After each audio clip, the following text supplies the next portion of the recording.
একজন কবি লিখেছিলেন, যখন তুমি এসেছিলে কেঁদেছিলে তুমি, হেসেছিল ভুবন।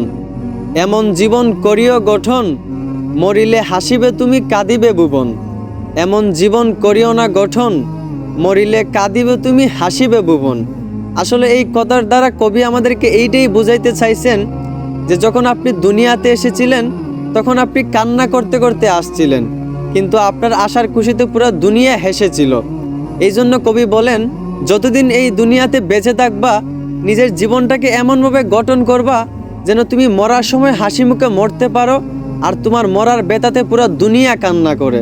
কিন্তু নিজের জীবনটাকে এমনভাবে গঠন কইরো না যেন তুমি মরার সময় কান্না করতে করতে মরো, আর তোমার মরে যাওয়ার খুশিতে পুরো দুনিয়া হাসাহাসি করে।